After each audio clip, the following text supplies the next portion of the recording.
ಇಲ್ಲಿ ಮೂರನೇದ್ದು ಈ ಹುಟ್ಟು ಮತ್ತು ಸಾವಿನ ಮಧ್ಯದ ಬದುಕು. ಒಂದನೇದ್ದು ಹುಟ್ಟು, ಎರಡನೇದ್ದು ಸಾವು, ಈ ಹುಟ್ಟು ಸಾವಿನ ಮಧ್ಯದ ಬದುಕು. ಈಗ ನಮ್ಮೆಲ್ಲರಿಗೂ ಈ ಭೂಮಿಯ ಮೇಲೆ ತಾಯಿಯ ಗರ್ಭದಿಂದ ಈ ಭೂಮಿಗೆ ನಾವೆಲ್ಲ ಜನ್ಮ ತಾಳಿ ಬಂದೀವಿ. ಇಲ್ಲಿಗೆ ಬರ್ಬೇಕಾದ್ರೆ ನಮ್ಮದೇನು ಪ್ರೀ ಪ್ಲ್ಯಾನ್ ಇರಲಿಲ್ಲ ಯಾರ್ದು.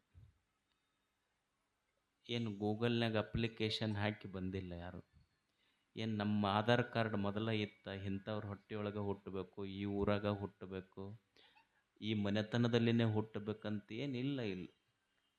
ಯಾರೂ ಗೂಗಲ್ನಾಗ ನಾವು ಅಪ್ಲಿಕೇಶನ್ ಹಾಕಿ ಅಪ್ಲೈ ಮಾಡಿ ಹುಟ್ಟಿ ಬಂದಿಲ್ಲ. ಅಂದರೆ ಯಾವುದೋ ಒಂದು ಶಕ್ತಿ ಇಲ್ಲಿಗೆ ಕಳಿಸೈತೆ. ಅಂದ್ರೆ ನನ್ನ ಹುಟ್ಟು ನನ್ನ ಕೈಯಾಗಿಲ್ಲ, ಯಾವುದೋ ಒಂದು ಶಕ್ತಿಯ ಕೈಯೊಳಗೆ ಐತಿ. ಅಂದ್ರೆ ಹುಟ್ಟು ನನ್ನ ಕೈಯಾಗಿಲ್ಲ ಅಂದಂಗೆ ಆತು ಬಿಡ್ರಿ. ಹುಟ್ಟಂತೂ ನಮ್ಮ ಕೈಯೊಳಗಿಲ್ಲ. ಬಂದೀವಿ ಅಂದಮೇಲೆ ಸಾವರ ಐತಲ್ಲ, ಅದು ನಾ ಅಂದಾಗ ಹೋಗಬೇಕು ಅಂತೇನ್ರ ಐತೇನು? ಇಲ್ಲ ಎಲ್ಲ ಮೊಮ್ಮಕ್ಕಳು ಮದುವೆಗಿದ್ವಿ ಆದಮೇಲೆ ಹೋಗ್ತೀನಂತಂದ್ರೆ ನಡೀತೈತೇನದು? ಸಾವು ಅಂದ್ರೆ ಕರೆಯದೇ ಬರುವ ಅತಿಥಿ ಅದು. Death can stump you anywhere any time at any moment.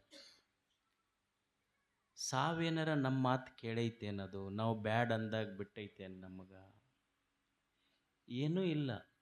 ಈ ನಿಸರ್ಗ ಒಂದು ಚಲೋ ನಿಯಮ ಮಾಡೈತಿ.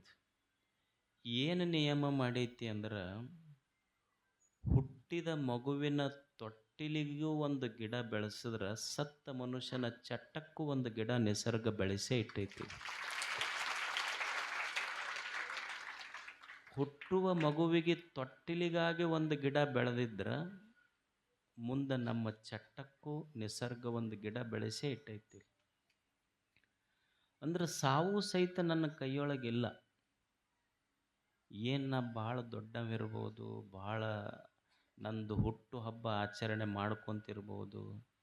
ನನ್ನ ಹುಟ್ಟು ಹಬ್ಬ ಆಚರಣೆ ಮಾಡಿ ದೊಡ್ಡ ದೊಡ್ಡ ಕೇಕ್ ಇಟ್ಟು, ಹಿಂದೆ ದೊಡ್ಡ ದೊಡ್ಡ ಕಟೌಟ್ರ್ ಕಟ್ಟಿ, ದೊಡ್ಡ ದೊಡ್ಡ ಬಲೂನ್ ಕಟ್ಟಿ ನಾವೇನು ಹ್ಯಾಪಿ ಬರ್ತ್ಡೇ ಟು ಯು ಅಂತ ಹಾಡ್ತಿರ್ತೀವಿ. ನಮ್ಮ ಸೆಲೆಬ್ರೇಷನ್ ಇರ್ತಾವೆ, ಇಲ್ಲಿ ಹಿಂದೆ ದೊಡ್ಡ ದೊಡ್ಡ ಬಲೂನ್ ಗಿಲೂನ್ ಕಟ್ಟಿರ್ತಾರಲ್ಲ, ಆ ಕಟ್ಟಿದ ಬಲೂನನ್ನು ಅವನು ಹುಟ್ಟು ಹಬ್ಬದ ದಿವಸನ ಹೇಳ್ತಿರ್ತೈತಿ. ಈಗ ನಾ ಯಾವಾಗ ಟಬ್ ಅಂತೇನು ಗೊತ್ತಿಲ್ಲ, ನೀ ಯಾವಾಗ ಟಬ್ ಅಂತೀವಿ. ಯಾವಾಗ ಟಬ್ ನಾ ಯಾವಾಗ ಟಬ್ ಅನ್ನೋದು ಗೊತ್ತಿಲ್ಲ, ನೀನು ಆದ್ರೆ ಹಾಡ್ಕೊಂತೆಲ್ಲ ಹಾಡ್ಕೊ ಅಷ್ಟೇ ಅಂತಿರ್ತೈತೆ ಅದು. ಮಂದಿ ಕೂಡ್ಯಾರ, ಅವ್ರಿಗೆ ಒಂದಿಷ್ಟು ಕೇಕ್ ಬೇಕಾಗೈತಿ, ಊಟಕ್ಕೆ ಬಂದಾರ, ಅವರು ಹಾಡ್ತಾರೆ. ಖರೆ ತಿಳ್ಕೊ ನೀನು, ನಂದು ನಿಂದು ಟಬ್ ಅನ್ನೋದು ಗೊತ್ತಿಲ್ಲ. ಅಂದ್ರೆ ಮನುಷ್ಯಾಗ ಹುಟ್ಟು ನನ್ನ ಕೈಯೊಳಗಿಲ್ಲ, ಸಾವು ನನ್ನ ಕೈಯೊಳಗಿಲ್ಲ. ಆದ್ರೆ ನಿಸರ್ಗ ಒಂದು ಭಾಳ ದೊಡ್ಡ ಕೆಲಸ ಏನು ಮಾಡೈತಿ ಅಂದ್ರೆ, ನಿಸರ್ಗ ದೇವತೆ ಒಂದು ಭಾಳ ಚಲೋ ಕೆಲಸ ಏನು ಮಾಡೈತಿ ಅಂದ್ರೆ, ಈ ಹುಟ್ಟು ಮತ್ತು ಸಾವು ತನ್ನ ಕೈಯೊಳಗೆ ಇಟ್ಟುಕೊಂಡು ಈ ಹುಟ್ಟು ಸಾವಿನ ಮಧ್ಯದ ಜೀವನ ನಮ್ಮ ಉಡಿಯೊಳಗೆ ಹಾಕಿ ಬದುಕು, ನೀ ಹೆಂಗೆ ಬದುಕ್ತಿ ಅಂತ ಹಾಕಿ ಕಳಿಸೈತಿ. ಈಗ ಅಂದ್ರೆ ಚಾಲೆಂಜ್ ಇರೋದು, ಹುಟ್ಟು ನಮ್ಮ ಕೈಯೊಳಗಿಲ್ಲ, ಸಾವು ನಮ್ಮ ಕೈಯೊಳಗಿಲ್ಲ, ಹುಟ್ಟು ಸಾವಿನ ಬಗ್ಗೆ ನಾವೇನೋ ಮಾಡುವಂಗೂ ಇಲ್ಲ. ಆದ್ರೆ ನಾವೇನಾದರೂ ಮಾಡಬೇಕಾಗಿದ್ರೆ, ಇದೊಂದು ಬದುಕೈತಲ್ಲ, ಜೀವನ ಐತಲ್ಲ, ಇದರ ಬಗ್ಗೆ ಏನು ಮಾಡಬೇಕು? ಈ ಜೀವನದಲ್ಲಿ ನಮ್ಮೆಲ್ಲರ ಅಪೇಕ್ಷೆ ಏನು ಅಂದ್ರೆ, ಸಂತೋಷವಾಗಿ ಬದುಕಬೇಕು. ಯಾರ ಅಪೇಕ್ಷೆಯಲ್ಲಿ ಇಲ್ಲಿ ಕುಳಿತವ್ರ ಅಪೇಕ್ಷೆ, ಸನ್ಯಾಸಿಗಳನ್ನ ಹಿಡ್ಕೊಂಡು ನಾವು ಹೇಳೋದು ಬರೀ ಸಂಸಾರಿಕರದಲ್ಲ, ನಮ್ಮೆಲ್ಲರ ಅಪೇಕ್ಷೆನೂ ನಾವು ಸಂತೋಷವಾಗಿರ್ಬೇಕು. ಆದ್ರೆ ಒಬ್ಬರರ ಸಂತೋಷವಾಗಿದ್ದೀವೇನು? ನಾವು ಗುಡಿಗೆ ಬಂದಿದ್ದು, ಜ್ಯೋತಿಷ್ಯ ಕೇಳಿದ್ದು, ಮನೆಯೆಲ್ಲ ಬದಲು ಮಾಡಿದ್ದು ಮಾಡಿವಿಲ್ಲ? ಎದಕ್ಕೆ ಮಾಡೀವಿ? ಈಗ ಮನೆಯೆಲ್ಲ ಅದು ಇದ್ರ ಪ್ರಕಾರ ಕಟ್ಟಬೇಕಂತ ಇದ್ದ ಮನೆ, ಚಲೋ ಮನೆ ಕೆಡವಿ ಕಟ್ಟಿವಿಲ್ಲ? ಇದು ನಾವು ಒಳಗೆ ಹೋಗುವಾಗ ಹೇಳ್ತೀವಿಲ್ಲ, ಇದು ಮೆಟ್ಟಲಿಲ್ಲಿರಬಾರ್ದಾಗಿತ್ತು, ಬಾಕ್ಲಿಲ್ಲಿರಬಾರ್ದಾಗಿತ್ತು, ಅಡಿಗೆ ಮನೆ ಇಲ್ಲಿರಬಾರ್ದಾಗಿತ್ತು, ಬೆಡ್ರೂಮ್ ಇಲ್ಲಿರಬಾರ್ದಾಗಿತ್ತು, ಅದು ಮನೆ ಅಂತೂ ನೀವು ಒಟ್ಟ ಒಳಗೆ ಬರಬಾರ್ದಾಗಿತ್ತು ಅಂತದು ಮನೆ. ನೀವು ಒಳಗೆ ಬಂದಿದ್ದಕ್ಕೆ ನಂದು ಆರಾಮ ತಪ್ಪೈತಿ, ನಿಮ್ಮ ಸಲುವಾಗಿ ನಾ ಅಂತಿರ್ತೈತಿ ಮನೆ ಅದು. ಅಂದ್ರೆ ನಮ್ಮೆಲ್ಲರ ಅಪೇಕ್ಷೆ ಏನು ಅಂದ್ರೆ ನಾವು ಸಂತೋಷವಾಗಿರ್ಬೇಕಂತೀವಿ. ಮತ್ತು ದುಃಖ ಆಗತ್ತಲ್ಲ, ಏನು ಮಾಡ್ಬೇಕು ಇದಕ್ಕೆ? ದುಃಖ ಆಗತ್ತ, ದುಃಖ ಕೊಡೋರದಾರ, ತಾಪ ಮನಸ್ಸಿಗೆ ಆಗ್ತೈತಿ. ಇದಕ್ಕೇನು ಮಾಡ್ಬೇಕು, ಪರಿಹಾರ ಏನಿದಕ್ಕಂತ? ಅಪೇಕ್ಷರ ಸಂತೋಷವಾಗಿರ್ಬೇಕನ್ನೋದು, ಹುಡ್ಕಕ್ಕೆ ಹೊಂಟಿದ್ದು ಸಂತೋಷ, ಬೆಟ್ಟಾಗಿದ್ದು ದುಃಖ. ನಮ್ಮೆಲ್ಲರ ಅಪೇಕ್ಷೆ ಐತಿ ನಾವು ಸಂತೋಷವಾಗಿರ್ಬೇಕಂತನೇ ಎಲ್ಲರೂ. ಈಗ ಇಷ್ಟು ಮಂದಿ ಪ್ರವಚನಕ್ಕೆ ಬಂದಿರಿ, ಎದಕ್ಕೆ ಬಂದಿರಿ? ಏನಾರ ಒಂದು ಸಣ್ಣ ಟಿಪ್ ಸಿಕ್ಕೈತೆ ನಮಗೆ ಅಂದ್ರೆ ಸಂತೋಷವಾಗಿರಕ್ಕೆ ಏನಾರ ಒಂದು ಮಾತು ಸಿಕ್ಕೈತೆ ಅನ್ನೋದು. ಅಂದ್ರೆ ಅಪೇಕ್ಷೆ ಸಂತೋಷವಾಗಿರ್ಬೇಕನ್ನೋದು ಬೆಟ್ಟಾಗಿದ್ದು ದುಃಖ. ದುಃಖ ಯಾಕಾತು? ಹಲವು ಕಾರಣಗಳದಾವ. ಏನು? ನಮ್ಮ ಮನೆಯವ್ರು ಸೇರೋದಿಲ್ಲ, ನಮ್ಮ ಮನೆ ಮಗ್ಗಲ್ದವ್ರು ಸೇರೋದಿಲ್ಲ, ನಮ್ಮ ಕಷ್ಟ ಕಾಲಕ್ಕೆ ಯಾರೂ ಆಗ್ಲಿಲ್ರಿ, ನಾವು ಎಷ್ಟು ಮಂದಿಗೆಲ್ಲ ಮಾಡೀವಿ, ನಮ್ಮ ಕಷ್ಟ ಕಾಲಕ್ಕೆ ಯಾರು ಆಗ್ಯಾರ ಅಂತೀವಿ ಇಲ್ಲಿ. ನಮ್ಮ ಮನೆ ಮಗ್ಗಲ್ದವ್ರು ಆಗಲಿಲ್ಲ, ನಮ್ಮ ಸಂಬಂಧಿಕರು ಆಗಲಿಲ್ಲ, ಇಷ್ಟು ತಾಪ ಐತಿ ಅಂತೀವಿ. ಹೇಳೋದೇನು, ನಮಗೆಲ್ಲ ಚಲೋ ಇದ್ರೆ ಎಲ್ಲರೂ ಬರ್ತಾರೆ, ಇಲ್ಲದ ಕಾಲಕ್ಕೆ ಯಾರೂ ಇಲ್ಲ ಅಂತ ತಾಪ ಮಾಡ್ಕೊತೈತೆ ಮನಸ್ಸು. ಆದ್ರೆ ಕಲಿಬೇಕಾದದ್ದು ಏನು ಅಂದ್ರೆ, ನಾವೇನಂತೀವಿ, ನಮಗೆಲ್ಲ ಚಲೋ ಇದ್ದಾಗ ಎಲ್ಲರೂ ಇದ್ದಿರ್ರಿ, ಈಗ ಭಾಳ ಕಷ್ಟ ಬಂದೈತಿ, ತಾಪ ಆಗೈತಿ, ಯಾರೂ ಬರುವಲ್ರು ಅಂತ. ಆಶ್ಚರ್ಯ ಏನಂದ್ರೆ, ನಾವು ಸಂತೋಷವಾಗಿದ್ದಾಗ ನಾವು ಚಪ್ಪಾಳಿ ಹೊಡೆದ್ರೆ ನಮ್ಮ 10 ಬಳ್ಳ ಚಪ್ಪಾಳಿ ಹೊಡಿತಿರ್ತಾವೆ ನಮ್ಮ ಜೊತೆಗೆ. ಅಂದ್ರೆ ನೀನು ಸಂತೋಷವಾಗಿದ್ದಾಗ ನಿನ್ನ 10 ಬರಳ ಚಪ್ಪಾಳಿ ಹೊಡ್ಯಾಕೆ ಕೂಡ್ತಾವ. ನೀನು ದುಃಖದೊಳಗಿದ್ದಾಗ ನಿನ್ನ ಕಣ್ಣೀರು ಒರೆಸಕ್ಕೆ 10 ಬರೋದಿಲ್ಲ, ಒಂದೇ ಬಳ್ಳ ಬರ್ತಿರ್ತೈತಿ. ಅಂದ್ರೆ ನಾನು ಕಷ್ಟದೊಳಗಿದ್ದಾಗ ನನ್ನ 10 ಬಳ್ಳ ನನ್ನ ಕಣ್ಣೀರು ಒರೆಸಕ್ಕೆ ಬರೋದಿಲ್ಲ, ಅಂದ್ರೆ ಮಂದಿ ಬರ್ತಾರಂತ ನಂಬತಿ ಯಾಕಪ್ಪ ಅನ್ನೋದು ತಿಳ್ಕೊಬೇಕಿಲ್ಲ ಮನುಷ್ಯ. ಅಳುವುದು ಹೋಗ್ಬೇಕಾದ್ರೆ, ದುಃಖ ಹೋಗ್ಬೇಕಾದ್ರೆ ಅಳುವುದರಿಂದ ಹೋಗೋದಿಲ್ಲ, ಅರಿವಿನಿಂದ ಹೋಗ್ತೈತಿ. ಅಳುವುದರಿಂದ ದುಃಖ ಕಳ್ಕೊಳ್ಳೋಕ್ಕಾಗೋದಿಲ್ಲ, ಅರಿವಿನಿಂದ ದುಃಖ ಕಳ್ಕೊಬೋದು ಮನುಷ್ಯ. ಆತ್ರಿ ಒಟ್ಟ ಹೇಳ್ಬಿಡ್ರಿ, ಇದು ದುಃಖರ ಎದಕ್ಕಾಗತ್ತೆ ಹೇಳ್ರಿ? ಇದು ಎಲ್ಲರದು, ಇಟ್ ಈಸ್ ಯೂನಿವರ್ಸಲ್ ಪ್ರಾಬ್ಲಮ್ ಐತಿದೆ. ಅಂದ್ರೆ ಮನುಷ್ಯಾಗ ಎಲ್ಲರಿಗೆ ನಮಗೆ ದುಃಖ ಆಗಕತ್ತೈತಲ್ಲ, ಎದಕ್ಕಾಗ್ತೈತಿ? ಎದಕ್ಕೆ ದುಃಖ ಆಗ್ತೈತಿ ಮನುಷ್ಯಾಗಂದ್ರೆ, ನಮ್ಮ ಇಚ್ಛೆ ಏನೈತಿ ಅಂದ್ರೆ ಎಲ್ಲ ನನ್ನ ಇಚ್ಛೆಯಂತೆ ನಡಿಬೇಕಂತ ನಾವಂತೀವಿ. ಈಗ ಮನ್ಯಾಗ ನಾ ಹೇಳ್ದಂಗೆ ಕೇಳ್ಬೇಕಂತ ಯಜಮಾನ್ ಅಂತಾನ, ಹೆಂಡತಿ ನಾ ಹೇಳ್ದಂಗೆ ಕೇಳ್ಬೇಕಂತ ಆಕೆ ಅಂತಾಳ, ಮಕ್ಕಳು ನಾವು ಹೇಳ್ದಂಗೆ ಕೇಳ್ಬೇಕಂತ ಮಕ್ಕಳು ಅಂತಾರ, ಅಪ್ಪ ನಾ ಹೇಳ್ದಂಗೆ ಮಕ್ಕಳು ಕೇಳ್ಬೇಕಂತ. ಅಂದ್ರೆ ಎಲ್ಲರೂ ನಾ ಹೇಳ್ದಂಗೆ ಕೇಳ್ಬೇಕನ್ನೋರು ಹೊಸರು. ಕೇಳೋರು ಯಾರು? ಎಲ್ಲರೂ ನಾ ಹೇಳಿದ್ದ ಕೇಳ್ಬೇಕನ್ನೋರು ಹೊಸರು, ಕೇಳೋರೊಬ್ರು ಬೇಕಲ್ಲ. ಅಂದ್ರೆ ದುಃಖ ಎದಕ್ಕಾಗೈತಿ ನಮಗಂದ್ರೆ, ಎಲ್ಲವೂ ನನ್ನಿಚ್ಛೆಯಂತೆ ನಡಿಬೇಕಂತೀವಿ ನಾವು. ನನ್ನಿಚ್ಛೆಯಂತೆ ಎಲ್ಲವೂ ನಡಿಬೇಕು. ನೀವು ಸುಮ್ಮನೆ ಒಂದು ಸಲ ವಿಚಾರ ಮಾಡಿ ನೋಡ್ರಿ, ಮನುಷ್ಯನ ತಾಪಕ್ಕೆ ಮೂಲ ಕಾರಣ ಅಂದ್ರೆ ಎಲ್ಲವೂ ನನ್ನಿಚ್ಛೆಯಂತೆ ನಡಿಬೇಕು.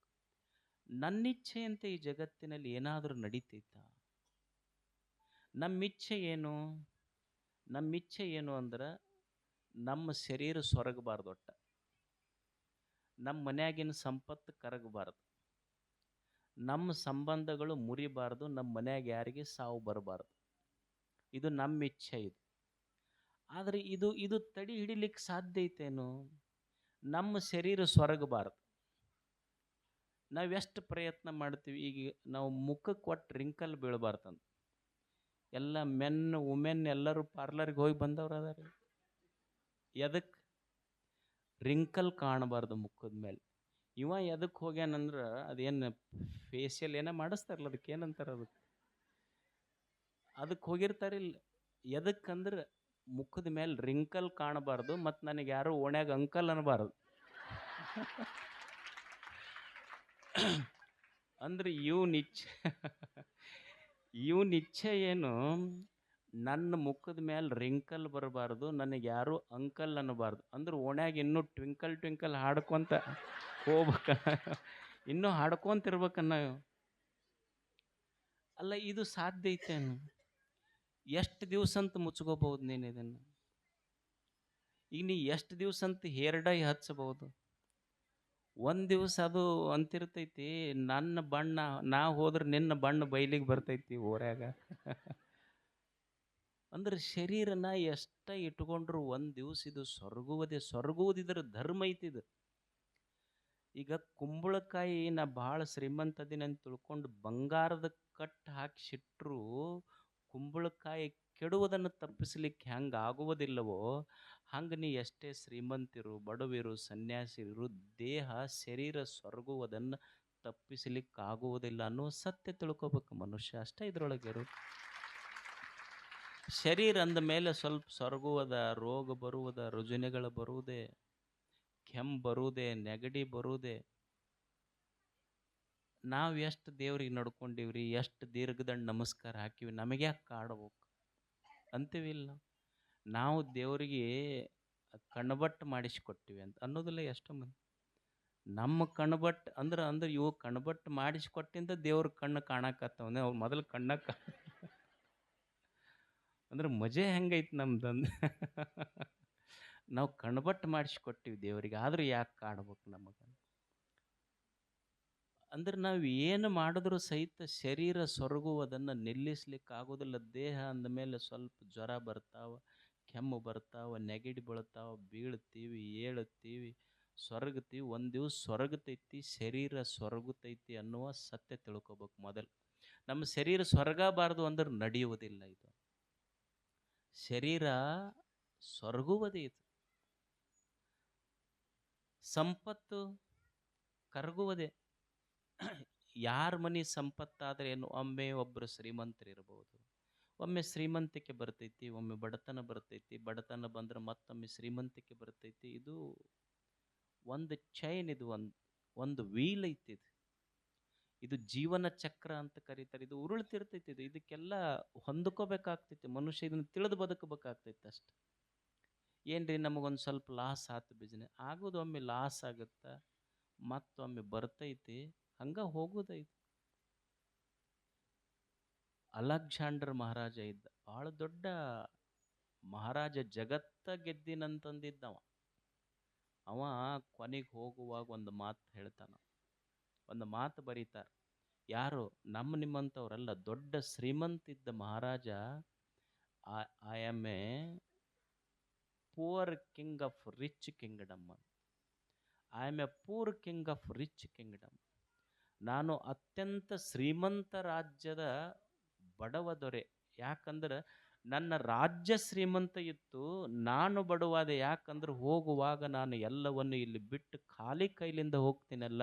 ಶ್ರೀಮಂತನೂ ಬಡವನಾಗಿಯೇ ಹೋಗಬೇಕು, ಬಡವನು ಈ ಜಗತ್ತಿನಿಂದ ಬಡವನಾಗಿಯೇ ಈ ಜಗತ್ತು ಖಾಲಿ ಮಾಡಬೇಕಲ್ಲ. ಇದು ಸತ್ಯ, ನಾವು ಒಪ್ಕೋಬೇಕು ಅಂತ ಅಲೆಕ್ಸಾಂಡರ್ ಮಹಾರಾಜ. ಯಾರ ಸಂಪತ್ತು ಯಾರ ಹಿಂದ ಬರ್ತೈತಿ ಹೇಳ್ರಿ? ಮತ್ತದು ಯಾರನ್ನಾರ ಉಳಿಸೈತೆ ಅನ್ನೋದು ಎಲ್ಲರನ್ನೂ ಒಂದು ಸಣ್ಣ ಸಂಪತ್ತು ಎಷ್ಟು ಮಂದಿಗೆ ಜಗಳಾಡಕ್ಕೆ ಹಚ್ಚೈತಿಲ್ಲ, ನಮ್ಮ ಓಸರಿಗೆ ಗುದ್ದಾಡಕ್ಕೆ ಹಚ್ಚೈತಿ, ಎಷ್ಟು ಮಂದಿ ಪ್ರಾಣ ತಗೊಂಡೈತೆ ಅದು. ಒಬ್ಬವ ಲಾಟ್ರಿ ಆಡ್ತಿದ್ನಂತ, ಲಾಟ್ರಿ ಬಂದ್ ಮಾಡ್ಯಾರಲ್ಲ, ಏನೋ ನಡೆದಿತ್ತು. ಚಲೋ ಅಂಥವು ಬಂದ್ ಮಾಡ್ಬೇಕು ಅವನ್ನೆಲ್ಲ. ಲಾಟ್ರಿ ಆಡ್ತಿತ್ತಂತ, ಅದು ಎಷ್ಟು ಎಲ್ಲ ದೇವ್ರ ಗುಡಿಗೆ ಹೋಗಿ ಹೋಗಿ ಟಿಕೆಟ್ ಹಚ್ಚಿದ್ರು ಹತ್ತಿದ್ದಿಲ್ಲ, ಅದಕ್ಕೆ ಜಗ್ಗಿ ಹಾಳಾಗಿತ್ತು. ಒಂದು ಸಲ ಒಮ್ಮೆ ಒಂದು 20 ಲಕ್ಷ ಹತ್ತಂತದು. ಅದಕ್ಕೆ ಗೊತ್ತಾಗ್ಲಿಲ್ಲ, ಮನೆಯವ್ರಿಗೆ ಗೊತ್ತಾತ ಅದಕ್ಕೆ 20 ಲಕ್ಷ ಹತ್ತೈತೆ ಅಂತಂದು. ಅವ್ರ ಮನೆಯವ್ರು ಏನಂದ್ರು, ಇದಕ್ಕೊಮ್ಮೆ ಹಿಂಗೆ 20 ಲಕ್ಷ ಹತ್ತೈತಿ, ಇಷ್ಟು ದಿವಸ ಆಡಿ ಸೋತೈತಿ, ಒಮ್ಮೆ 20 ಲಕ್ಷ ಹತ್ತೈತಿ ಅಂತ ಹೇಳಿದ್ರೆ ಎಲ್ರಿ ಹಾರ್ಟ್ ಅಟ್ಯಾಕ್ ಆದ್ಗಿದೈತಿ ಇದಕ್ಕೆ. ಇಲ್ಲ, ಅಪ್ಪಗಳ ಹತ್ರ ಮಠಕ್ಕೆ ಕರ್ಕೊಂಡೋಗಿ ಅವ್ರ ಬಾಯಾಗಿಂದ ಹೇಳಸಣ ಇದಕ್ಕೆ. ಅದಕ್ಕೆ ಮಠಕ್ಕೆ ಹೋಗಿ ಹೇಳಿದ್ರೆ, ಮೊದಲ ಇಂಟಿಮೇಷನ್ ಕೊಟ್ಟರು ಗುರುಗಳಿಗೆ, ಇಲ್ಲ ಅದಕ್ಕೆ ಕರ್ಕೊಂಬರ್ತೀವ್ರಿ, 20 ಲಕ್ಷ ಹತ್ತೈತಿ, ನೀವು ಹೆಂಗೆ ಹೇಳ್ತೀರಿ ಕನ್ವಿನ್ಸ್ ಮಾಡಿರಿ, ಒಮ್ಮೆ ಹೇಳಿದ್ರೆ ಹಾರ್ಟ್ ಅಟ್ಯಾಕ್ ಆದ್ಗೈದತ್ತದು. ಇಂಥವು ಭಾಳ ಬರ್ತಾವೆ ಬಾ, ನಾವು ಅವ್ರ ಗುರುಗಳಂದ್ರು ನಾವೆಲ್ಲ ಸಮಾಧಾನ ಮಾಡ್ತೀವತ್ತು. ಅದಕ್ಕೆ ಕರ್ಕೊಂಬಂದ್ರು. ಬಂದ ತಕ್ಷಣ ಯಾಕಪ್ಪ ಆರಾಮದಿ? ಎಲ್ಲ ಚಲೋ. ಯಪ್ಪ ಎಲ್ಲ ಆರಾಮದೀನಿ. ಮತ್ತು ಭಾಳ ದಿವಸದಿಂದ ಆಡ್ತಿದ್ದೆಲ್ಲೋ ಏನರ ಹತ್ತೈತೇನು ಕೈಗೆ? ಎಲ್ಲ ನಿನ್ನ ಆಶೀರ್ವಾದ ತೊಗೊಂಡಿನಪ್ಪ, ಏನೂ ಹತ್ತಿಲ್ಲ. ಎಲ್ಲ ದೇವ್ರ ಮುಗ್ದವ, ನಿಂದು ಏನೂ ಹತ್ತಿಲ್ಲ. ಅಲ್ಲ ಅಕಸ್ಮಾತ್ ಒಂದು 5 ಲಕ್ಷ ಹತ್ತದ್ರಿ ಏನು ಮಾಡ್ತೇಪ್ಪ? ಒಂದು 2.5 ಲಕ್ಷ ಹತ್ತದ್ರಿ ಏನು ಮಾಡಿ? ಯಪ್ಪ ಸಣ್ಣ ಪುಟ್ಟ ಅವರು ಕೊಡೋರು ಹಂಗೆ ದಿವಸ ಸೈಕಲ್ ತೊಗೊಂಡು ಮನೆ ಮುಂದೆ ನಿಂದಿರ್ತಾರೆ ಅವರು, ಕೊಟ್ಟು ಮುಟ್ಟಿಸ್ತೀನಿ. ಒಂದು 5 ಲಕ್ಷ ಹತ್ತದ್ರಿ ಏನು ಮಾಡಿ? ಏನೋ ಮನ್ಯಾಗೆಲ್ಲ ಬಂಗಾರ ಗಿಂಗಾರ ಒತ್ತಿ ಇಟ್ಟಿದ್ದೆ, ಅದು ಬೈತೈತಿ ದಿವಸ ಹೆಂಡ್ತಿ, ಅದಕ್ಕೊಂದು ಸ್ವಲ್ಪ ಮಕ್ಳಿಗೆ ಒಂದು ಸ್ವಲ್ಪ ಕೊಡಿಸ್ತೇನೆ. ಅಲ್ಲ 10 ಲಕ್ಷ ಹತ್ತದ್ರಿ ಏನು ಮಾಡ್ತೆ? 10 ಲಕ್ಷ ಹತ್ತದ್ರೆ ಅಂದ್ರೆ ಅವ್ರ ಗುರುಗಳು ಒಮ್ಮೆ ಹೇಳಿದ್ರೆ ಹಾರ್ಟ್ ಅಟ್ಯಾಕ್ ಆಗಿದ್ದೈತಿ. ಮೆಲ್ಲಕ್ಕೆ ಹೇಳಾಕತ್ತಿ. 10 ಲಕ್ಷ ಹತ್ತದ್ರಿ ಏನು ಮಾಡಿ? 10 ಲಕ್ಷ ಹತ್ತದ್ರಿ ಅಪ್ಪ ಒಂದಿಷ್ಟು ಮನಿಗಿನಿ ಕಟ್ಕೊಂಡು ಏನಾರ ಮಾಡ್ಕೊತೀನಿ, ಮನಿ ಇದ್ದಿಲ್ಲ ಎಲ್ಲ ಮಾರಿ. ಅಲ್ಲ ಅಕಸ್ಮಾತ್ ನಿನಗೆ 20 ಲಕ್ಷ ಹತ್ತದ್ರಿ ಏನು ಮಾಡ್ತೀನಿ? ಯಪ್ಪ 20 ಲಕ್ಷ ಹತ್ತದ್ರೆ 10 ನಿನ್ನ ಮಠಕ್ಕೆ ಕೊಡ್ತೀನಿ ಅಂದ ಗುರುಗಳಿಗೆ ಹಾರ್ಟ್ ಅಟ್ಯಾಕ್ ಆಗಿತ್ತು.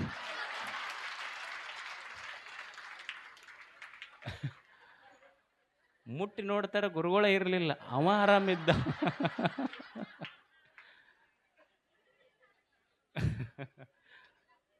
ಅಂದ್ರೆ ಅದು ಯಾರ ಸಂಪತ್ತು ಯಾರ ಜೊತೆ ಖಾಯಂ ಉಳ್ದೈತಿ ಹೇಳ್ರಿ.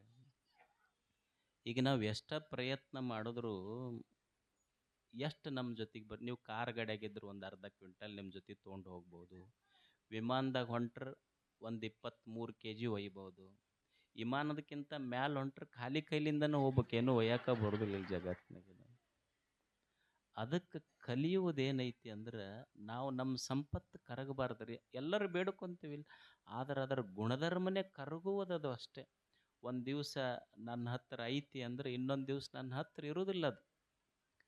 ಈಗ ಸತ್ತಾಗ ರೊಕ್ಕ ತೂರ್ತಿರ್ತಾರೆ ನೋಡಿರಿಲ್ಲ ನೀವೆಲ್ಲ? ಹಿಂಗೆ ತೂರ್ತಿರ್ತಾರೆ. ಎದಕ್ಕೆ ತೂರ್ತಿರ್ತಾರ ಅಂದ್ರೆ ಅದು ರೊಕ್ಕ ಹೇಳ್ತಿರ್ತೈತಿ ಅಂತ, ಅದಕ್ಕೆ ತೊಗೊಂಡು ಹೋಗ್ತಿರ್ತಾರಲ್ಲ. ಎದಕ್ಕೆ ತೂರ್ತಿರ್ತಾರೆ ಅಂದ್ರೆ ಇಷ್ಟು ದಿವಸ ನನಗೆ ಒಳಗಿಟ್ಟು ನೀ ಕುಣಿತಿದ್ದಿ, ಈಗ ನಿನಗೆ ಒಳಗಿಟ್ಟು ನಾ ಕುಣಿತಿರ್ತೀನಿ ಅಂತಿರ್ತೈತೆ. ರೊಕ್ಕ ಅಂದ್ರೆ ಯಾರಿಗೆ ಖಾಯಂ ಯಾರ ಜೊತೆಗೆ ಇಲ್ಲಿ ಬಂದಾವ ಅಂದ್ರೆ ಸಂಪತ್ತಿನ ಗುಣಧರ್ಮ ಅಂದ್ರೆ ಕರಗುವುದದು, ಕರಗುವಿಕೆ ಅದರ ಗುಣಧರ್ಮ ಐತಿ. ಶರೀರ ಸೊರಗುವುದೇ, ಸಂಪತ್ತು ಸರಿಯುವುದೇ, ಸಂಬಂಧಗಳು ಮುರಿಯುವುದೇ.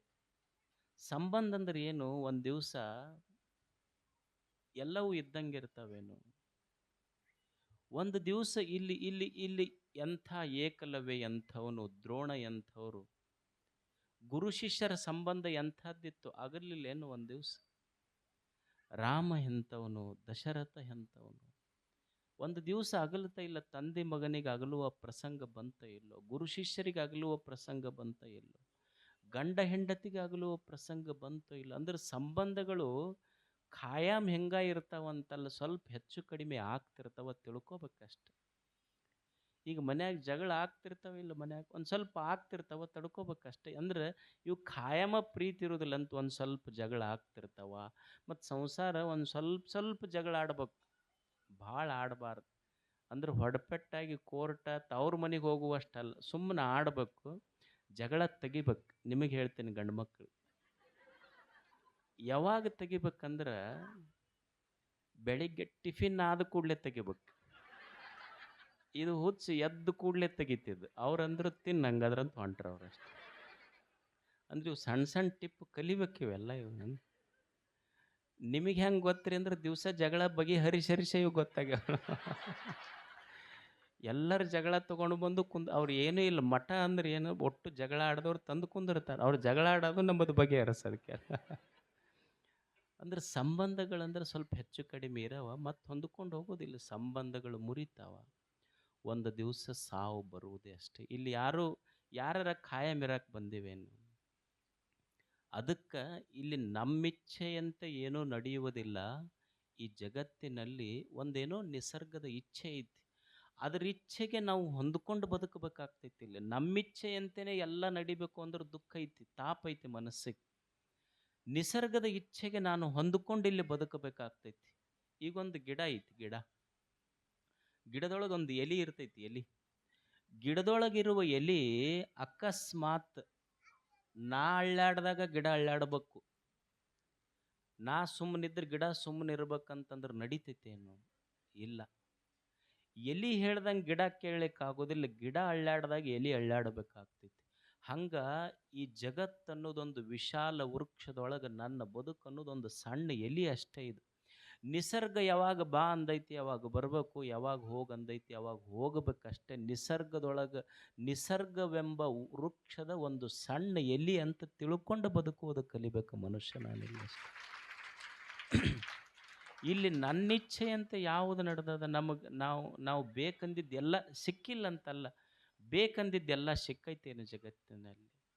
ನಾವು ಬಯಸಿದ್ದೆಲ್ಲ ಸಿಗುವುದಿಲ್ಲ ಜಗತ್ತಿನಲ್ಲಿ, ಬಯಸಿದ್ದು ಸಿಕ್ಕಿಲ್ಲ, ಬಯಸಿದಷ್ಟು ಸಿಕ್ಕಿಲ್ಲ, ಬಯಸಿದಂಥದ್ದು ಸಿಕ್ಕಿಲ್ಲ, ಬಯಸಿದವರು ಸಿಕ್ಕಿಲ್ಲ, ಸಿಕ್ಕವ್ರು ನಾವು ಬಯಸ್ದಂಗಿಲ್ಲ. ಇದು ಜಗತ್ತಿನ ಧರ್ಮ ಐತಿ.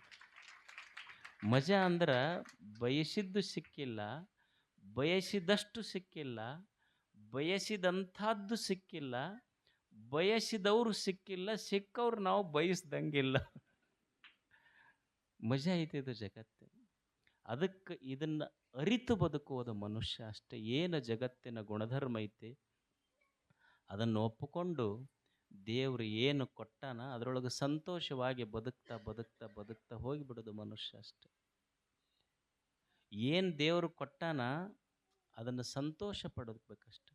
ಬರದಿಹುದರೆಣಿಕೆಯಲ್ಲಿ ಬಂದಿಹುದ ಮರೆಯದಿರು, ಗುರುತಿಸು ಒಳಿತಿರುವುದನ್ನು ಕೇಡುಗಳ ನಡುವೆ. ಸಂತೋಷಕ್ಕೆ ಯಾವುದು ದಾರಿ ಅಂತ ಒಬ್ಬ ಅನುಭವಿ ಹುಡುಕ್ತಿರ್ತಾನೆ. ಸಂತೋಷವಾಗಿ ಬದುಕಬೇಕಂದ್ರೆ ಏನು ಮಾಡೋದ್ರಿ? ಬರದಿಹುದರೆಣಿಕೆಯಲ್ಲಿ ಬಂದಿಹುದ ಮರೆಯದಿರು, ಗುರುತಿಸು ಒಳಿತಿರುವುದನ್ನು ಕೇಡುಗಳ ನಡುವೆ. ಏನು ಬಂದಿಲ್ಲ ಅದ್ರ ಬಗ್ಗೆ ಭಾಳ ತಲೆ ಕೆಡಿಸ್ಕೋಬೇಡ. ಏನು ದೇವರು ಕೊಟ್ಟಾನ ಮೊದಲು ಅದ್ರ ಬಗ್ಗೆ, ಕೊಟ್ಟಿದ್ರ ಬಗ್ಗೆ ಸಂತೋಷ ಪಡುವ. ಇರ್ಲಾರದ ಬಗ್ಗೆ ತಲೆ ಕೆಡಿಸ್ಕೋಬೇಡ. ನನಗೆ ಕಾರ್ ಇಲ್ಲ ಅಂತ ತಲೆ ಕೆಡಿಸ್ಕೋಬೇಡ. ಕಾರ್ ಇರದಿದ್ರೆ ಏನಾಯ್ತು? ಎಲ್ಲರಿಗೆ ಕಾರ್ ಕೊಡ್ಲಿಕ್ಕೆ ಸಾಧ್ಯ ಇಲ್ಲ. ಕಾರ್ ಇರದಿದ್ರೆ ಏನಾಯ್ತು? ಕಾಲು ಕೊಟ್ಟಾನಲ್ಲ ಅಂತ ಸಂತೋಷ ಪಡೋದು ಮನುಷ್ಯ ಅಷ್ಟೆ. ಏನು ನಮ್ಮ ಮನ್ಯಾಗ ನೋಟಿನ ಕಟ್ಟಿಲ್ಲ ಅಂತ ತಾಪ ಮಾಡ್ಕೊಳ್ಳುವಂಗಿಲ್ಲ. ನೋಟಿನ ಕಟ್ಟು ಇರದಿದ್ರೆ ಏನಾಯ್ತು? ದುಡ್ಯಾಕ ಕೈಕಾಲು ಗಟ್ಟಿ ಕೊಟ್ಟಾನಲ್ಲ ದೇವರಂತ ಸಂತೋಷ ಪಡೋದಷ್ಟೆ. ಬರದಿಹುದರೆಣಿಕೆಯಲ್ಲಿ ಬಂದಿಹುದ ಮರೆಯದಿರು. ಏನು ಒಂದು ತಲೆಯಾಗಿ ಬಿಳಿ ಕೂದಲು ಬಂದಿರ್ತೈತಿ, ಹೊಳ್ಳ ಹೋಗೋದು, ಕನ್ನಡಿ ಮುಂದೆ ನಿಂದ್ರದು, ಅದನ್ನು ಜಕ್ಕೊಂಡು ಅಲ್ಲ. ತಲೆ ತುಂಬ ಕರೆ ಕೂದಲು ಅದಾವ, ಅದನ್ನು ಬಿಟ್ಟಾನ. ಒಂದು ಬಿಳೆ ಕೂದಲು ಬೆನ್ನು ಹತ್ತಾನೆ, ಅದನ್ನು ದಿವಸ ಹೊಕ್ಕನ ಕಿತ್ತಾನ. ಕನ್ನಡಿನ ಕಿತ್ತು ಹೋತ, ಅವನು ಕೂದಲು ಕಿತ್ತಲಿಲ್ಲ. ಇಷ್ಟು ತಲೆಯಾಗ ಕೂದಲು ಬಿಟ್ಟಾನ. ನೀವು ನೋಡಿ, ಒಂದು ಸಣ್ಣ ಗುಳಿ ಬಂದಿರ್ತೈತಿ, ಅದನ್ನು ಹೋಗೋದು ನೋಡು, ಅದು ಹೋಗೋದು ನೋಡು. ಅಲ್ಲಿ ಇಷ್ಟು ಚಲೋ ಮುಖ ಕೊಟ್ಟಾನ, ಅದನ್ನು ಬಿಟ್ಟಿವಿ. ಸಣ್ಣ ಗುಳ್ಳಿ ಅದು ಹಿಂಗೆ ಮಾಡ್ಕೊಂಡು ಮುಖ ತುಂಬ ಗುಳ್ಳೆ ಎದ್ದಿರ್ತಾವೆ. ಆಮೇಲೆ ಅದನ್ನು ಭಾಳ ಮಂದಿ ನನ್ನ ಹತ್ರ ಬರ್ತಾರೆ, ಔಷಧ ಕೇಳಕ್ಕೆ ಬಂದಿರ್ತಾರೆ. ಗುಳ್ಳೆಗ್ಯಾವ್ರಿ ಏನು ಮಾಡ್ಬೇಕು? ಅದಕ್ಕೆ ನಾ ಅವ್ರಿಗೆ ಮೊದಲು ಹೇಳೋದಂದ್ರೆ, ಔಷಧ ಇಲ್ಲ, ಒಟ್ಟ ಕನ್ನಡಿ ನೋಡಕ್ಕೆ ಹೋಗ್ಬೇಡ. ಕನ್ನಡಿ ನೋಡೋದು ಬಿಡು, ತಾನೇ ಆರಾಮಾಕೈತದ.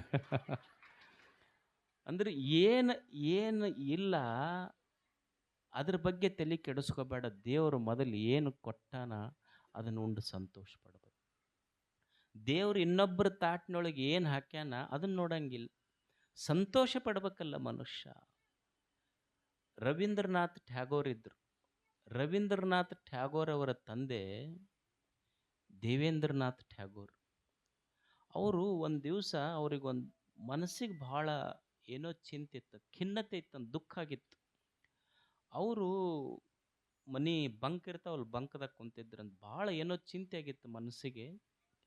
ಹಿಂಗೇನೋ ಒಂದು ಗಾಳಿಗೆ ಒಂದು ಪೇಪರ್ ಹಾರಿ ಬಂದು ಬಿತ್ತು. ಅದನ್ನು ಹಿಂಗೆ ಗಾಳಿಗೆ ಬಂದು ಪೇಪರ್ ತೊಗೊಂಡ್ರು, ನೋಡಿ ಓದಿ ಭಾಳ ಸಂತೋಷಪಟ್ಟರು, ಕುಣ್ಯಾಕತ್ರವ್ರು. ಅವು ಮನ್ಯಾಗ ಆಳು ಮಕ್ಕಳಿದ್ರಲ್ಲ. ಈಗ ಒಂದು ಕ್ಷಣದ ಹಿಂದೆ ಎಷ್ಟು ಮುಖದ ಮೇಲೆ ಖಿನ್ನತೆ ಇತ್ತು, ನೋವಿತ್ತು.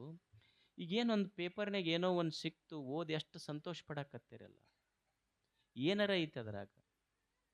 ಅವಾಗ ದೇವೇಂದ್ರನಾಥ್ ಟ್ಯಾಗೋರ್ ಹೇಳಿದ್ರು, ಇಲ್ಲ, ಇದು ಒಂದು ಪೇಪರ್ ತುಣುಕು ಬಂದೈತಲ್ಲ, ಇದ್ರಾಗ ಒಂದು ಜ್ಞಾನಿಗಳ ಮಾತು ಸಿಕ್ಕೈತೆ.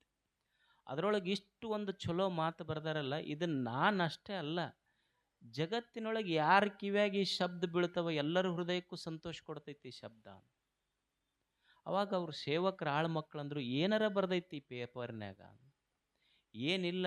ಏನು ಬರ್ದೈತಿ ಅಂದ್ರೆ, ಮನುಷ್ಯನೇ ನೀ ಸಂತೋಷವಾಗಿರ್ಬೇಕಾದ್ರೆ ದೇವರು ಇನ್ನೊಬ್ಬರ ತಾಟ್ನ್ಯಾಗ ಏನು ಹಾಕ್ಯಾನ ಅದನ್ನು ನೋಡಿ ಆಸೆ ಪಡುವುದಕ್ಕಿಂತ ನಿನ್ನ ತಾಟ್ನೊಳಗೆ ಏನು ಹಾಕ್ಯಾನ ಉಂಡು ಸಂತೋಷ ಪಡುವುದನ್ನು ಕಲಿ ಅಂತ ಬರೆದಿರ್ತದ. ಈಶಾವಾಸ್ಯಮಿದಂ ಸರ್ವಂ ಯತ್ ಕಿಂಚ ಜಗತ್ಯಾಂ ಜಗತ್. ಇದೆಲ್ಲ ಏನೈತೆ ಅಂದ್ರೆ ದೇವರು ನಮಗೊಂದು ಪ್ರಸಾದ ಕೊಟ್ಟ. ನಾನು ಏನು ಕೊಟ್ಟಿಯಪ್ಪ ಅದನ್ನು ಸಂತೋಷದಿಂದ ಅನುಭವಿಸುವ ಹೃದಯ ಬೇಕು ಮನುಷ್ಯ. ಸಂತೋಷ ಪಡಾಕೆ ಏನೂ ಇಲ್ಲ, ಏನಿಲ್ಲ ಅದ್ರ ಬಗ್ಗೆ ತಲೆ ಕೆಡಿಸ್ಕೋಬಾರ್ದು. ಏನು ದೇವರು ಕೊಟ್ಟಾನಲ್ಲ ಅದರ ಮೇಲೆ ಸಂತೋಷ ಪಡ್ತಾ ಹೋಗೋದಷ್ಟೆ. ಏನು ಕೊಟ್ಟಾನ ಅದರಿಂದ ಸಂತೋಷವಾಗಿರುವುದನ್ನು ಕಲಿಯುವುದೇ ಸಂತೋಷಕ್ಕಿದೊಂದು ದಾರಿ. ಇದು ಬರದಿಹುದರೆಣಿಕೆಯಲ್ಲಿ ಬಂದಿಹುದ ಮರೆಯದಿರು, ಗುರುತಿಸು ಒಳಿತಿರುವುದನ್ನು ಕೇಡುಗಳ ನಡುವೆ. ಏನು ಜೀವನದ ಮೇಲೆ ಸ್ವಲ್ಪ ಹೆಚ್ಚ ಕಡಿಮೆ ಇರ್ತೈತಿ, ಕೆಟ್ಟದ್ದು ಬಹಳ ಐತಿ ಜಗತ್ತಿನೊಳಗೆ, ಇಲ್ಲಂತಿಲ್ಲ. ಅದರ ಮಧ್ಯದೊಳಗೆ ಒಳ್ಳೆಯದನ್ನು ನೋಡುವುದನ್ನು ಕಲಿ ಸ್ವಲ್ಪ. ಈಗ ತುಂಗಭದ್ರಾ ನದಿ ಐತಿ, ತುಂಗಭದ್ರಾ ನದಿ ಐತಲ್ಲ, ಈಗ ನಮಗೆ ಈಗ ಮಳೆಗಾಲ ಶುರುವಾಗೈತಿ, ನೀರು ಹೆಂಗೆ ಬರ್ತೈತಿ? ರಾಡಿರ್ತೈತಿ ಅದು, ಹೌದಲ್ಲ? ಆ ರಾಡಿ ನೀರು ನಾವು ಹಂಗಾಗಿ ಕುಡಿದ್ವಿ ಅಂದ್ರೆ ಹೊಟ್ಟೆ ಕೆಡ್ತೈತಿ. ನೀರು ಕುಡಿಲಾರ್ದೇನೂ ಇರೋಕ್ಕಾಗೋದಿಲ್ಲ. ನಾವೇನು ಮಾಡ್ತೀವಿ ಹೇಳಿ? ನೀರು ಕುಡಿಯೋದು ಏನಾರ ಬಿಟ್ಟಿವೇನು? ಬಿಟ್ಟಿಲ್ಲ. ಇಲ್ಲ ನಾವು ಭಾಳ ಶಾಣ್ಯರದೀವಿ ನಮ್ಮ ಊರಾಗ ಅಂತ ತಿಳ್ಕೊಂಡು ತುಂಗಭದ್ರಾ ಡ್ಯಾಮ್ ಹೋಗಿ ಫಿಲ್ಟರ್ ಮಾಡೋಕ್ಕಾಗತ್ತೇನೋ? ಇಲ್ಲ. ತುಂಗಭದ್ರಾ ಡ್ಯಾಮಿಗೂ ಫಿಲ್ಟರ್ ಮಾಡೋಕ್ಕಾಗೋದಿಲ್ಲ, ನಾವು ನೀರು ಕುಡಿಲಾರ್ದೇನೂ ಇರೋಕ್ಕಾಗೋದಿಲ್ಲ. ಕಲಿಬೇಕಾದದ್ದೇನು ಅಂದ್ರೆ ಡ್ಯಾಮ್ ಫಿಲ್ಟರ್ ಮಾಡೋಕ್ಕೆ ಹೋಗೋದಲ್ಲ, ನನಗೆ ಎಷ್ಟು ಕುಡಿಯೋಕೆ ಬೇಕು ಅಷ್ಟು ಫಿಲ್ಟರ್ ಮಾಡಿಕೊಂಡು ಕುಡಿಯೋದನ್ನು ಕಲಿಬೇಕು ಜಗತ್ತಿನೊಳಗೆ. ಎಲ್ಲರನ್ನೂ ತಿದ್ದಕ್ಕಾಗತ್ತನ? ಇಲ್ಲ. ಮೊದಲು ನಾನು ತಿದ್ದುಕೊಂಡು ನಾನು ಚಲೋ ಆಗಿರೋದು ಕಲಿಬೇಕು. ಈಗ ಗಂಗಾವತಿಗೆ ಬರ್ತೀವಿ, ಊರಾಗ ಬರ್ಬೇಕಾದ್ರೆ ಎಲ್ಲನೂ ಚಲೋ ಇರ್ತೈತೇನು? ಒಂದಿಷ್ಟು ತಿಪ್ಪಿನೂ ಕಾಣ್ತಾವ, ಒಂದಿಷ್ಟು ಹೂವನು ಕಾಣ್ತಾವ. ನಿಮ್ಮ ಊರು ಬಿಟ್ಟು ಮುಂದಿನ ಊರು ಹೋಗುವಾಗ ಏನು ಬರೀ ತಿಪ್ಪೆದವ ಈ ಊರು ಅಂತ ಅನ್ನಬಾರ್ದು. ಈ ಊರಿನ ತಿಪ್ಪಿ ಪ್ರಚಾರ ಮಾಡಬಾರ್ದು, ಈ ಊರಿನ ಹೂವು ಪ್ರಚಾರ ಮಾಡ್ಕೊಂತ ಹೋಗ್ಬೇಕು. ಅದು ಜೀವನದ ಅಷ್ಟೆ. ಗುರುತಿಸು ಒಳಿತಿರುವುದನ್ನು ಕೇಡುಗಳ ನಡುವೆ. ಏನು ಚಲೋ ಐತಿ ಅದನ್ನು ಈಗ ಗುರುತಿಡಿಬೇಕು. ಈಗ ಮನ್ಯಾಗ ಜಗಳ ಆಗ್ತಾವ, ನಿಮ್ಮ ಎದಕ್ಕೆ ಜಗಳ ಆಗ್ತಾವ? ಸಂಸಾರಿಕರು ಜಗಳ ಆಗ್ತಾವ, ಇಲ್ಲಿ ಮನ್ಯಾಗ ಗಂಡ ಹೆಂಡತಿ ಜಗಳ ಆಗ್ತಾವೆ. ಎದಕ್ಕೆ ಜಗಳ ಆಗ್ತಿರ್ತಾವ ಅಂದ್ರೆ, ಗಂಡ್ಮಕ್ಳು ಎದಕ್ಕೆ ಜಗಳ ತೆಗಿತಾರ? ಅಲ್ಲ, ಮನ್ಯಾಗ ಎಷ್ಟು ದುಡಿತೀನಿ ನಾನು, ಮಧ್ಯಾಹ್ನ ಊಟಕ್ಕೆ ಬರ್ತೀರಿ ನಂತ ಫೋನ್ ಹಚ್ಚಿ ಕೇಳಿಲ್ಲ ನಾನು, ಆಗ್ಯಾವೆಲ್ಲಿ ಇದ್ರ ಮೇಲೆ ಜಗಳ? ಅಲ್ಲ, ರಾತ್ರಿ ಹೊರಗೆ ಹೋಗಿದ್ದೆ, ಊಟಕ್ಕೆ ಬರ್ತೀರೇನು, ಏನು ಮಾಡ್ರಿ ಅಂತ ಕೇಳಿ ಏನು ಒಮ್ಮೆರೆ ನೀ ನನಗೆ ಇಷ್ಟು ದುಡಿತೀನಿ ನಾನು ಹಂಗೆ ಅನ್ನೋದಿಲ್ಲ, ಮತ್ತು ಅದು ದುಡ್ದಂಗೆ ದುಡಿತೀನಿ ಅಂತಾರೆ. ಗೊತ್ತಿಲ್ಲ ಅದು ಯಾವುದು ಅಂದ್ರೆ ತಾನು ಒಬ್ಬನ ದುಡಿತಿರ್ತಾನೆ, ಅವು ದುಡಿತೇವೆ ಪಾಪ, ಅವೇನು ದುಡಿಯಂಗಿಲ್ಲ ಹೆಣ್ಮಕ್ಳು. ಇವ ಅಂತಿರ್ತಾನೆ, ನನಗೆ ಕೇಳಿ ಏನು ಊಟಕ್ಕೆ ಬರ್ತೀವಿ ಅಂತ ಕೇಳಿ ಏನು ಫೋನ್ ಮಾಡಿ ಏನು ನನಗೆ?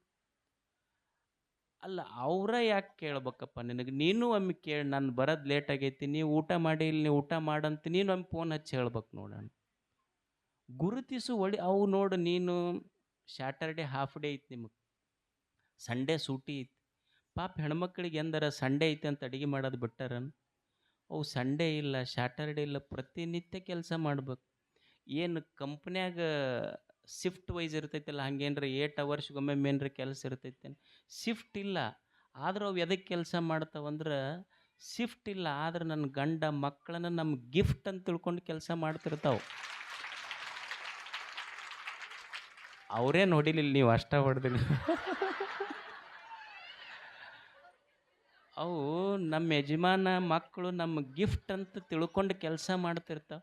ನೀನು ಒಮ್ಮೆ ಹೇಳಲ್ಲ, ಇಲ್ಲ ನಂದು ಬರೋದು ಲೇಟ್ ಆಕೈತಿ, ನೀ ಊಟ ಮಾಡಿ ಇಲ್ಲ, ನೀನೊಮ್ಮೆ ಫೋನ್ ಹಚ್ಚಿ ಕೇಳಲ್ಲ. ಅವು ಎದಕ್ಕೆ ಸಿಟ್ಟಿಗೆ ಬರ್ತಿರ್ತಾವೆ ಅಂದ್ರೆ, ಇವ್ರು ಕೇಳೋದಿಲ್ಲ, ಅದಕ್ಕೆ ಸಿಟ್ಟು ಬರ್ತಿರ್ತೈತೆ ಅವ್ರಿಗೆ. ಅದಕ್ಕೆ ಅವರು ಬಾಂಡೆ ಸಾಮಾನು ಒಗಿತಿರ್ತಾರೆ, ನೀವು ನೋಡಿರಲ್ಲ. ಬಾಂಡೆ ಸಾಮಾನು ಯಾವಾಗ, ಯಾಕೆ ಹೆಣ್ಮಕ್ಳು ಬಾಂಡೆ ಸಾಮಾನು ಒಗಿತಾರಂದ್ರೆ, ಆ ಬಾಂಡೆ ಸಾಮಾನದ ಮ್ಯಾಲೆ ಅವ್ರ ಯಜಮಾನ ಹೆಸರು ಬರೆದಿರ್ತಾರೆ.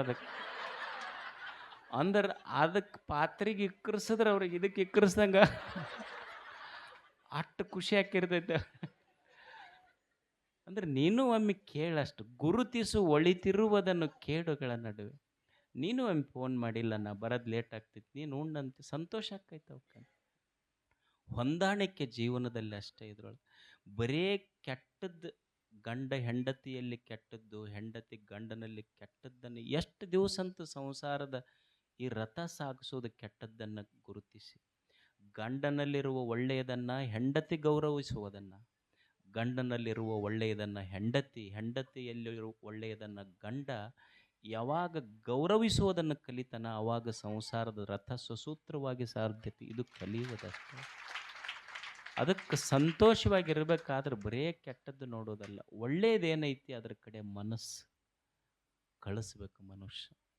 ಅದಕ್ಕೆ ಇಲ್ಲಿ ತಿಳ್ಕೊಳ್ಳೋದು ಏನಂದ್ರೆ, ನಮ್ಮಿಚ್ಛೆಯಂತೆ ಎಲ್ಲವೂ ನಡೆಯುವುದಿಲ್ಲ, ದೇವನಿಚ್ಛೆಯಂತೆ ಎಲ್ಲವೂ ನಡೀತೈತಿ. ಬರೇ ಕೆಟ್ಟದ್ದನ್ನು ನೋಡಿ ಬದುಕುವುದಲ್ಲ, ಜೀವನದಲ್ಲಿ ಒಳ್ಳೆಯದು ಭಾಳ ಇದೆ. ದೇವರು ಒಳ್ಳೆಯದನ್ನು ಈ ಜಗತ್ತಿನಲ್ಲಿ ಭಾಳ ಇಟ್ಟಾನ.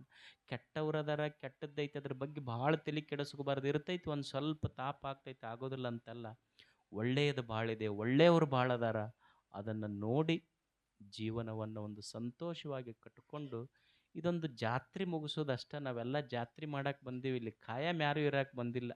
ಈಗ ನೀವು ಜಾತ್ರೆಗೆ ಹೋಗ್ತೀರಿ, ಚನ್ನಬಸವನ ತಾತನ ಜಾತ್ರೆಗೆ ಖಾಯಂ ಇರ್ತೀರಿ ಏನಲ್ಲಿ? ಸುಮ್ಮನೆ ಸ್ವಲ್ಪ ಉತ್ತತ್ತಿ ಒಗೆದು ಒಂದಿಷ್ಟು ಮಂಡಕ್ಕಿ ಮಿರ್ಚಿ ತಿಂದು ಸಂತೋಷವಾಗಿ ಒಂದು ದಿವ್ಸ ಹೋಗಿಬಿಡೋದಷ್ಟೇ.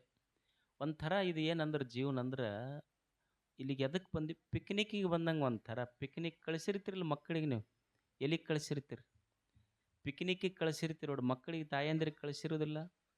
ಹಂಗೆ ನಾವೆಲ್ಲ ಪಿಕ್ನಿಕ್ಕಿಗೆ ಬಂದೀವಿ ಇಲ್ಲಿ ಜಗತ್ತಿಗೆ. ಪಿಕ್ನಿಕ್ಕಿಗೆ ಹೋಗ್ಬೇಕಾದ್ರೆ ಏನು ಮಾಡ್ತೀರಿ? ಮಗ ಬಂದು ಕೇಳಿದ ಕೂಡಲೇ ತಾಯಿ ಏನು ಮಾಡ್ತಾಳೆ? ಚಲೋ ಚಲೋ ರೊಟ್ಟಿ, ಪಲ್ಯ, ಚಪಾತಿ, ಚುರುಮುರಿ, ಮಂಡಕ್ಕಿ, ಏನು ಸ್ವೀಟು ಎಲ್ಲ ಮಾಡಿ ಒಂದು ದೊಡ್ಡ ಬುತ್ತಿ ಕಟ್ಟಿ, ಚಲೋ ಹೊಸ ಬಟ್ಟೆ ಹಾಕಿ, ತಾಯಿ ಏನು ಹೇಳ್ತಾಳೆ ಮಗನಿಗೆ? ನೋಡಪ್ಪ, ನೀ ಹಂಪಿ ಎಲ್ಲೋ ಪಿಕ್ನಿಕ್ಕಿಗೆ ಹೊಂಟಿಯಲ್ಲ, ನಿನಗೆ ಭಾಳ ಬುತ್ತಿ ಕಟ್ಟಿನಿ, ನೀನು ಉಣ್ಣು, ನಿನ್ನ ಜೊತೆಗಿದ್ದವ್ರಿಗೆ ಉಣಿಸಿ ಚಂದ ನೋಡಿ ಸಂತೋಷಪಟ್ಟ ಬಾ ಅಂತ ಕಳಿಸಿರ್ತಾಳೆ. ಇವ ಎಲ್ಲ ತೊಗೊಂಡು ಹೋಗಿ ತಂದು ಉಣ್ಲಿಲ್ಲ. ತಂದು ಒಂದಿಷ್ಟು ಹರಿದು ಚೆಲ್ದ, ಮಂದಿ ಬುತ್ತ್ಯಾಗ ಒಂದಿಷ್ಟು ಕೈ ಹಾಕದ, ಅವ್ರಂಗಿ ಹರ್ಕೊಂಡು ಇವ್ರಂಗಿ ಹರ್ಕೊಂಡು ಜಗಳ ಆಡಿ ಮನೆಗೆ ಬಂದ. ಅವು ಅಂದ್ಲು, ನೀ ಸಂತೋಷವಾಗಿ ಇರ್ಬೇಕಂತ ಪಿಕ್ನಿಕ್ಕಿಗೆ ಕಳಿಸಿದ್ದೆ, ನಿಂದು ಉಣ್ಲಾರ್ದ ಮಂದಿ ಬುತ್ತ್ಯಾಗ ಕೈ ಹಾಕಿ ಇಷ್ಟು ಜಗಳ ಆಡಿ ಊರಾಗ ಬೆಂಕಿ ಹಚ್ಚಿ ನೀ ಬಂದಿ ಅಂದ ಮೇಲೆ ನಿನಗೆ ಇನ್ನೊಮ್ಮೆ ಪಿಕ್ನಿಕ್ಕಿಗೆ ಕಳಿಸಲ್ಲ ಅಂತಾಳೆ ತಾಯಿ. ಹಂಗೆ ದೇವರನ್ನುವ ತಾಯಿ ಈ ಜಗತ್ತನ್ನು ಒಂದು ಪಿಕ್ನಿಕ್ ಸ್ಪಾಟ್ ಇದು, ಇಲ್ಲಿಗೆ ಕಳಿಸ್ಯಾಳ.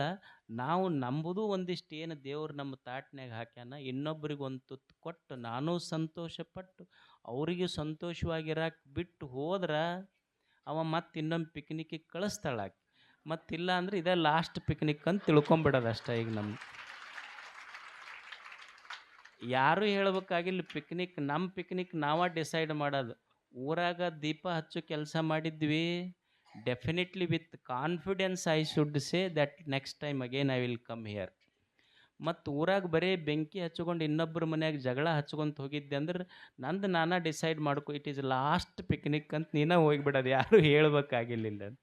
ಅದಕ್ಕೆ ದೇವ್ರು ಇದೊಂದು ಪಿಕ್ನಿಕ್ ಸ್ಪಾಟಿಗೆ ಕಳಿಸ್ಯಾನ. ಸಂತೋಷವಾಗಿರೋದು, ನಾವು ಉಂಡು ತಿಂದು ಚಂದ ಇರೋದು, ಇನ್ನೊಬ್ಬರಿಗೆ ಉಂಡು ತಿಂದು ಅವರು ಚಂದ ಇರಲಿ, ಯಾರಿಗೆ ದುಃಖ ಕೊಡ್ಲಾರ್ದಂಗೆ, ನೋವು ಮಾಡಲಾರ್ದಂಗೆ, ಇನ್ನೊಬ್ಬರ ಬಗ್ಗೆ ಪೂಜಾ ಅಂದ್ರೆ ಏನು?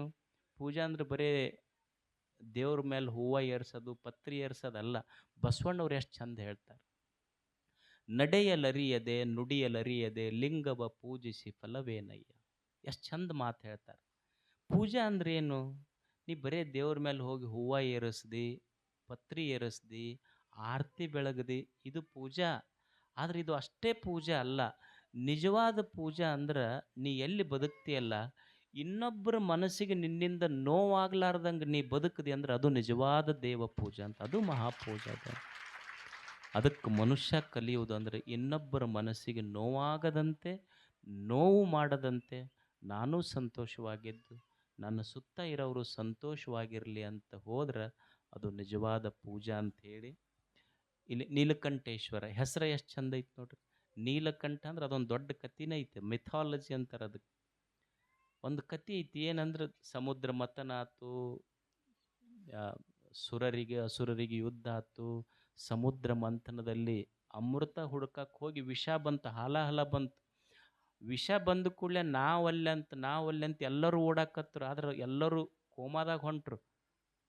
ಯಾರಿಗೆ ಕಷ್ಟ ಆಗೋದು ಬೇಡ, ಏನು ಕಷ್ಟ ಇದ್ರೂ ನನಗಿರಲಿ ಅಂತ ಬಂದ ವಿಷ ಯಾರು ಕುಡಿದು ತಾನು ನುಂಗಿ ಇನ್ನೊಬ್ಬರಿಗೆ ಬದುಕಿಸಿದ್ನಲ್ಲ, ಅವನಿಗೆ ನೀಲಕಂಠ ಅಂತ ಕರೀತಾರೆ. ನಾವು ನೀಲಕಂಠ ಆಗಬೇಕಿಲ್ಲ ಅಷ್ಟೆ.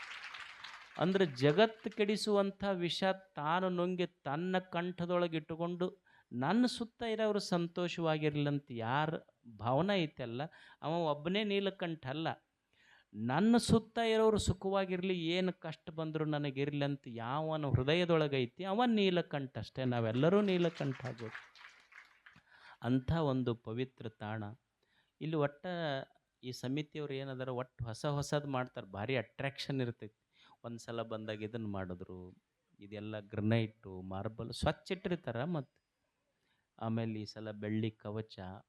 ಅವರಲ್ಲಿ ಒಂದು ಸೇವಾ ಮನೋಭಾವ ಐತಿ. ಭಾಳ ಮೆಚ್ಕೊಳ್ಳೋದು ಮತ್ತು ಹೆಮ್ಮೆ ಪಡುವಂಥದ್ದು ಏನಂದ್ರೆ ಭಾಳ ಸೇವಾ ಮನೋಭಾವ, ಭಕ್ತಿ, ಎಲ್ಲರೂ ನೋಡಿ ಕಲಿಯುವಂಥದ್ದು. ಇದು ಬೆಳೀಲಿ, ಇನ್ನೊಬ್ಬರಿಗೆ ಆದರ್ಶ ಆಗಲಿ ಅಂತ ತಮಗೆಲ್ಲರಿಗೂ ಹರಿಸಿ ನಮ್ಮ ಮಾತುಗಳನ್ನು ಮುಗಿಸ್ತಾರೆ.